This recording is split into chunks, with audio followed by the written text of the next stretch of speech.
ओम शांति। 28/1/2023 के ईश्वरीय महावाक्य हैं। आज के मुरली में बाबा ने बच्चों को एक मनमना भव का मंत्र जो दिया है, उससे बाबा कहते हैं, बच्चे तुम समझदार बनते हो और यही मनमना भव का महामंत्र जो है वह पापों से मुक्त करने वाला है। और बाबा ने आज कहा कि मनमना भव रहने वाले बच्चों की निशानी क्या होगी।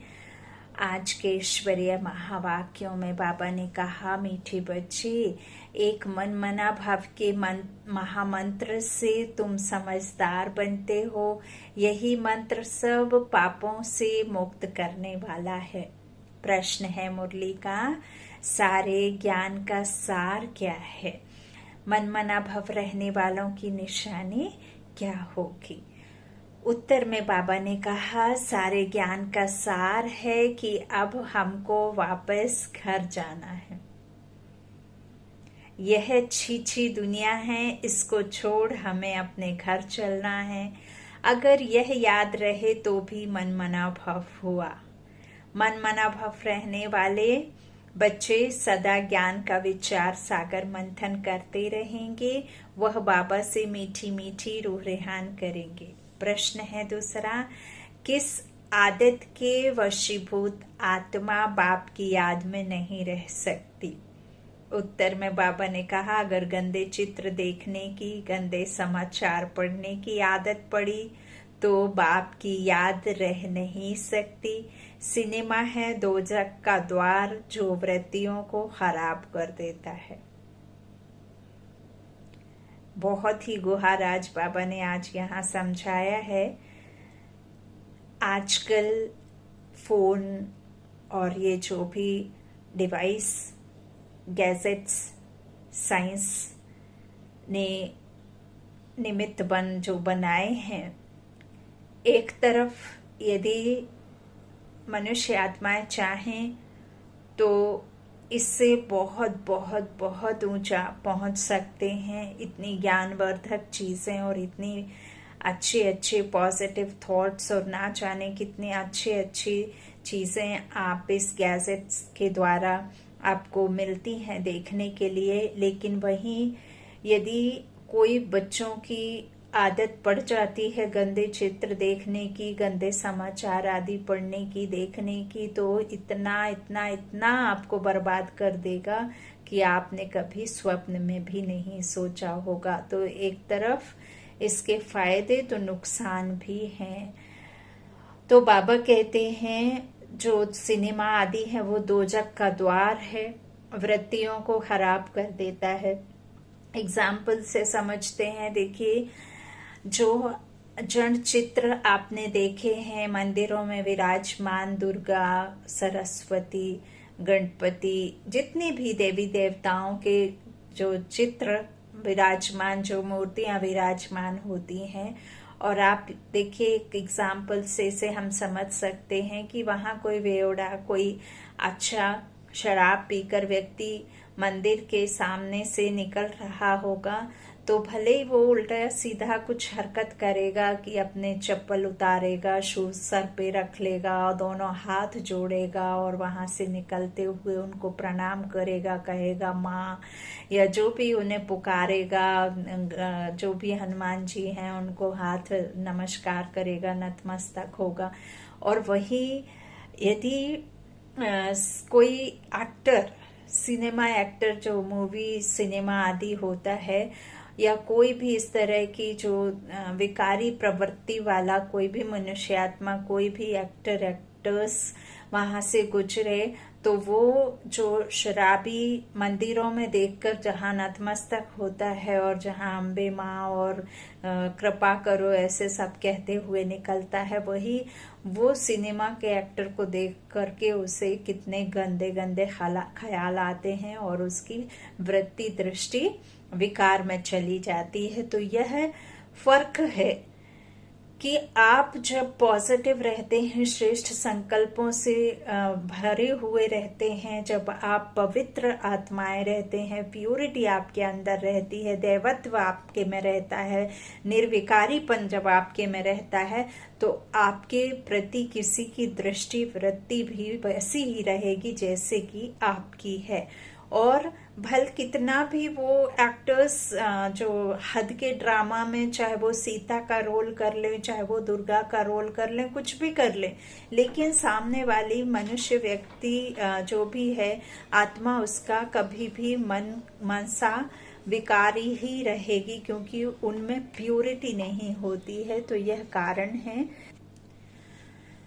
बाबा आज यही सब समझा रहे हैं कि यदि कौन सी आदत है जो वशीभूत होने से बाप की याद में नहीं रहने देती है। तो बाबा ने कहा है कि अगर गंदे चित्र देखने की, गंदे समाचार पढ़ने की आदत पड़ी है तो बाप याद में नहीं रह सकते, क्योंकि यह सब क्या है, दोजख का द्वार है।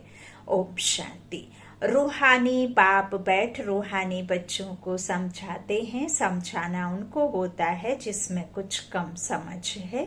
तुम अभी बहुत समझदार बन चुके हो, जो शिक्षा भी देते हैं, सृष्टि के आदि मध्य अंत का राज भी समझाते हैं। स्टूडेंट की बुद्धि में नॉलेज होनी चाहिए ना, और फिर बाप साथ में भी जरूर ले जाएगा, क्योंकि बाप जानते हैं कि यह पुरानी छीछी दुनिया है। इस पुरानी दुनिया में बाबा कहते, इस पुरानी दुनिया से मैं बच्चों को घर ले जाने लिए आया हूँ। बाबा समझाते हैं, यहाँ बैठे बैठे बच्चों के अंदर में जरूर आता होगा कि ओहो, यह हमारा बेहद का बाप भी है। फिर शिक्षा भी बहुत ऊंची देते हैं। सारी रचना के आदि मध्य अंत का राज भी समझाया है। यह सब याद करना भी मनमना भव है। यह भी तुम्हारे चार्ट में आ सकता है। यह तो बहुत सहज है। और भल कुछ भी ना करो, परंतु उठते बैठते चलते फिरते बुद्धि में यह याद रहे, वायुमंडल चीज को याद करना होता है। हाँ, वंडरफुल चीज को क्या करना होता है, याद करना होता है। तो बाबा कहते हैं कि इस तरह से चलते फिरते बुद्धि में याद रहे। और तुम समझते हो, बाबा को याद करने से, पढ़ाई पढ़ने से हम फिर से विश्व का मालिक बनते हैं। बाबा की याद बहुत वंडरफुल है, क्योंकि उससे हमें 21 जन्म की राजाई मिलती है, सुख मिलता है, वहां कोई अप्राप्ति आसक्ति होती नहीं। तो इतना वंडरफुल है बाबा को याद करना कि बाबा कहते हैं, बाप को याद करने से, पढ़ाई पढ़ने से हम विश्व के मालिक बनते हैं। यह बुद्धि में चलता रहना चाहिए। भल कहाँ भी बस ट्रेन आदि में बैठे हो, परंतु बुद्धि में याद हो। पहले पहले तो बच्चों को बाप चाहिए। तुम जानते हो, हम आत्माओं का रूहानी बेहद का बाप है। सहज याद दिलाने लिए बाबा युक्ति बताते हैं, माँ में कम याद करो तो आधा कल्प के जो तुम्हारे विकर्म हैं वह सब योग अग्नि से भस्म हो जाएं। जन्म जन्मांतर बहुत ही यज्ञ जप तप आदि किए हैं। भक्ति मार्ग वालों को पता नहीं है कि यह सब क्यों करते हैं, इनसे क्या प्राप्ति होगी। मंदिरों में जाते हैं, इतनी भक्ति करते हैं, समझते हैं यह सब परंपरा से चला आया है। शास्त्रों के लिए भी कहेंगे कि यह परंपरा से चले आए हैं, परंतु मनुष्यों को पता ही नहीं है कि स्वर्ग में तो शास्त्र होते नहीं, वहां शास्त्र आदि पढ़ने की दरकार ही नहीं। वो तो भक्ति में दुख होता है, भक्ति से गिरते आते हैं, और जब हम रावण युग में आते हैं तब यह सब शास्त्र आदि बनते हैं, और वो भी मनुष्यों के बनाए हैं। भगवान के तो शास्त्र है नहीं, भगवान का तो एक ही है गीता ज्ञान, है ना। उससे फिर हमें 21 जन्मों के लिए राजाई मिल जाती है। तो वह समझते हैं सृष्टि के शुरू से ही यह सब चला आता है। ना किसको यह कह सकते कि बेहद का बाप कौन है। यहाँ हद का बाप व हद का टीचर तो नहीं है। हद के टीचर से तो तुम सब पढ़े हुए हो, जो पढ़कर ही नौकरी आदि करते हैं, कमाई करते हैं। तुम बच्चे जानते हो यह जो हमारा बेहद का बाप है, उनका कोई भी बाप है नहीं, और यह बेहद का टीचर भी है, इनका कोई टीचर नहीं। इन देवताओं को किसने पढ़ाया, यह तो जरूर याद आना चाहिए ना। यह भी मनमना भाव है। यह पढ़ाई तो कहाँ से पढ़े नहीं है। बाप स्वयं ही नॉलेजफुल है, इनको किसने पढ़ाया है क्या? मनुष्य सृष्टि का बीज रूप है और चैतन्य है, ज्ञान का सागर है। चैतन्य होने कारण मनुष्य सृष्टि रूपी झाड़ का आदि से अंत तक राज सुनाते हैं। अंत में आकर आदि का ज्ञान सुनाते हैं और कहते हैं, हे बच्चों, जिस तन में मैं विराजमान हूँ, इन द्वारा मैं आदि से लेकर इस समय तक सब कुछ सुनाता हूँ।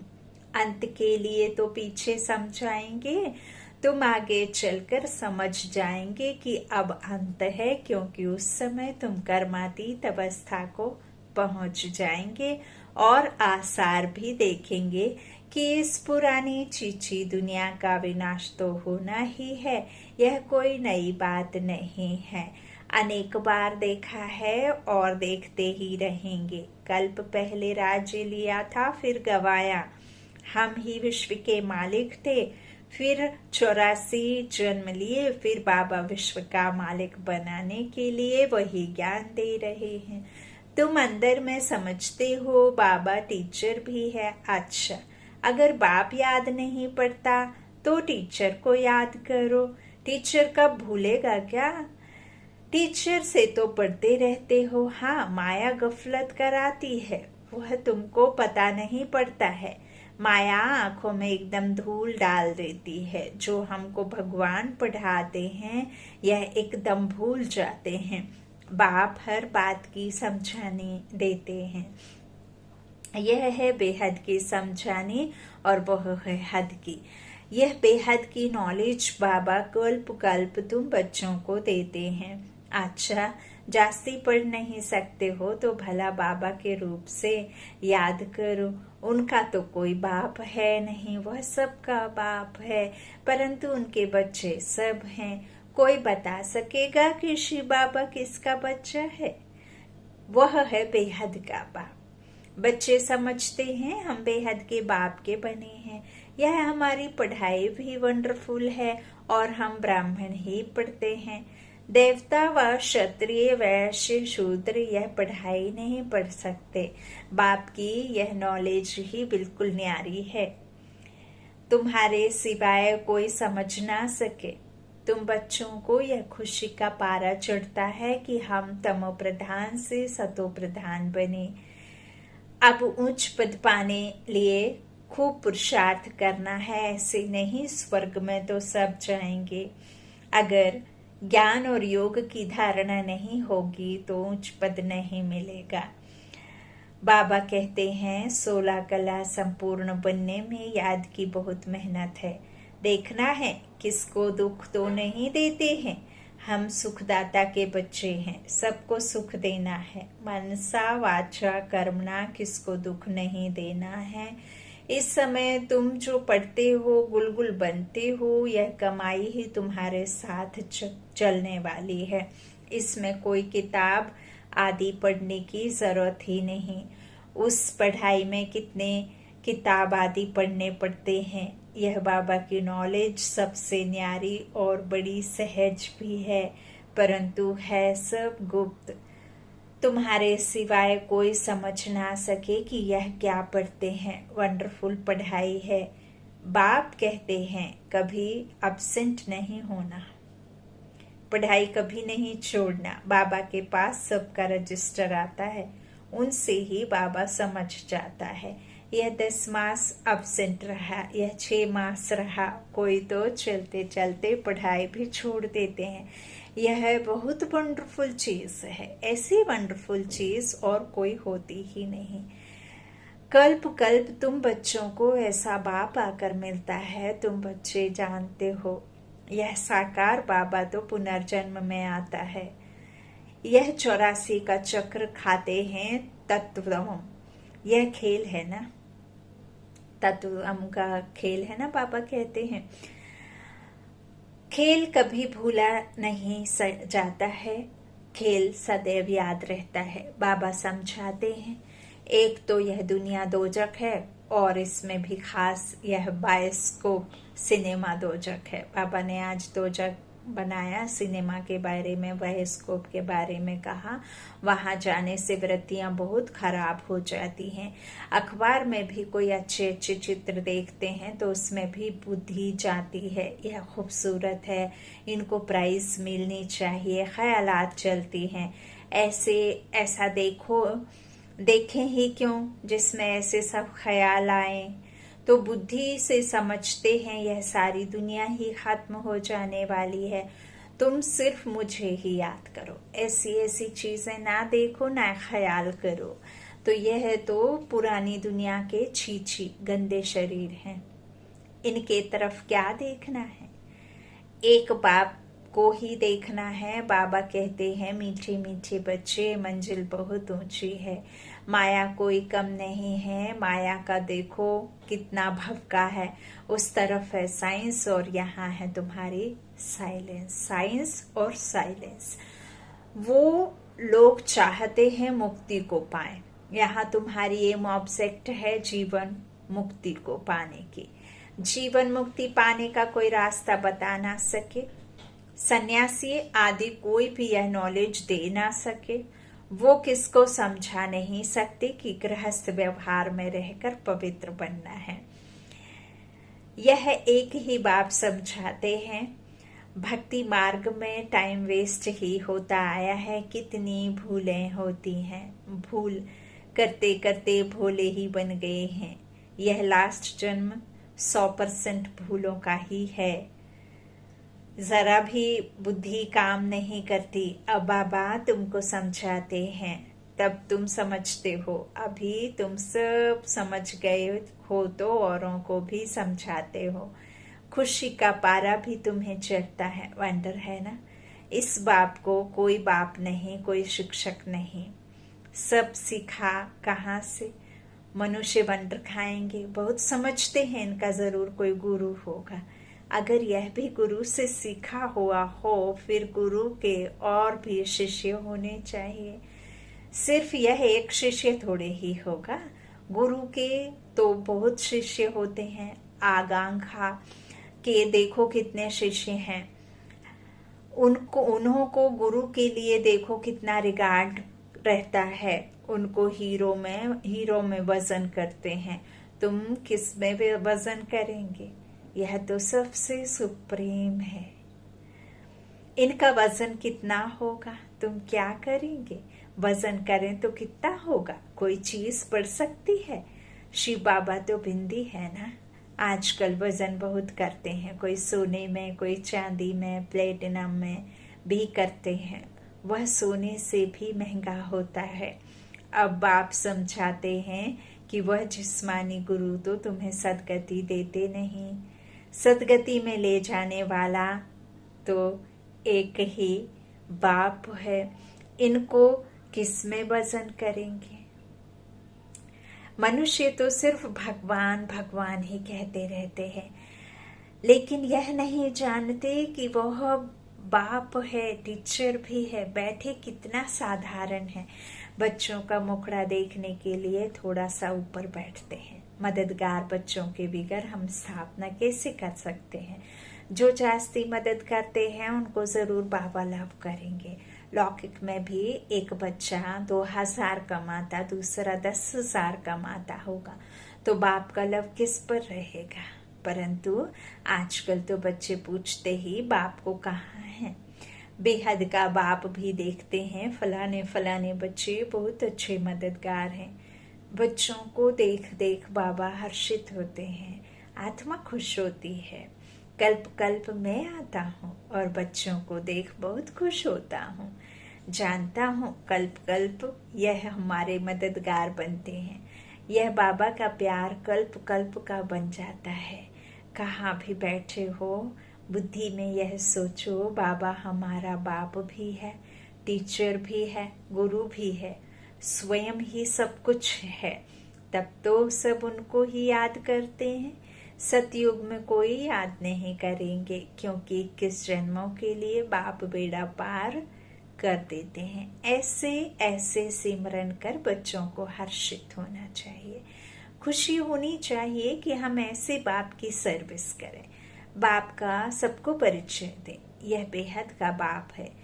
बाप ही स्वर्ग की स्थापना करते हैं, बाप ही हम सबको साथ भी ले जाते हैं। ऐसी ऐसी समझाने से सर्वव्यापी कह नहीं सकेंगे। बाप ने कहा है, विनाश काले विपरीत बुद्धि विंशन्ति। वह सब खत्म हो जाएंगे, बाकी तुम विजय पाएंगे। तुम राजधानी स्थापन कर रहे हो। आत्माओं का बाप आत्माओं को बैठ समझाते हैं, तो ऐसी ऐसी वंडरफुल बातें सबको सुनानी चाहिए। अच्छा, मीठे मीठे सिकीला दे बच्चों प्रति माता पिता बाप दादा का याद प्यार और गुड मॉर्निंग। रूहानी बाप की रूहानी बच्चों को नमस्ते। हम रूहानी बच्चों की रूहानी माता पिता बाप दादा को याद प्यार और गुड मॉर्निंग। शुक्रिया बाबा, मीठे बाबा, प्यारे बाबा, सबका साथी सबका सहारा। धारणा के लिए मुख्य सार। पहला, बाबा ने कहा, सुखदाता के हम बच्चे हैं, हमें सबको सुख देना है। मनसा वाचा कर्मणा, किसी को भी दुख नहीं देना है। दूसरा, पढ़ाई और पढ़ाने वाला दोनों ही वंडरफुल हैं। ऐसी वंडरफुल पढ़ाई को कभी भी मिस नहीं करना है, एब्सेंट नहीं होना है। वरदान है वरदानी बाप का, सदा हर दिन स्व उत्साह में रहने और सर्व को उत्साह दिलाने वाले रूहानी सेवादारी भव। बाप दादा सभी रूहानी सेवाधारी बच्चों को स्नेह की यह सौगात देते हैं कि बच्चे हर रोज स्व उत्साह में रहो और सर्व को उत्साह दिलाने का उत्सव मनाओ। इससे संस्कार मिटाने की जो मेहनत करनी पड़ती है वह छूट जाएगी।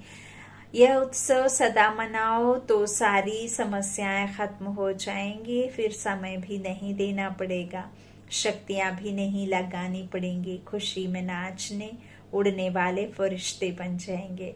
स्लोगन है, ड्रामा के राज को समझ, नथिंग न्यू का पाठ पक्का करने वाले ही बेफिक्र बादशाह हैं। ड्रामा के राज को समझ, नथिंग न्यू का पाठ पक्का करने वाले ही बेफिक्र बादशाह हैं। बाप को अपनी सारी मुश्किलें, सारी समस्याएं, सारा बोझ दे करके एकदम बेफिक्र बादशाह बन जाओ। अल्लाह को याद करो और बेफिक्र बादशाह बन जाओ। अल्फ बे बोलते ना, बे बादशाह बनना है तो बादशाह के लिए आपको क्या करना है, उस मालिक को सब कुछ समर्पित कर देना है और खुद हल्के होकर उड़ते रहना है, सदा उड़ती कला में रहना। अच्छा, ओम शांति। शुक्रिया शुक्रिया बाबा, शुक्रिया। ओम शांति।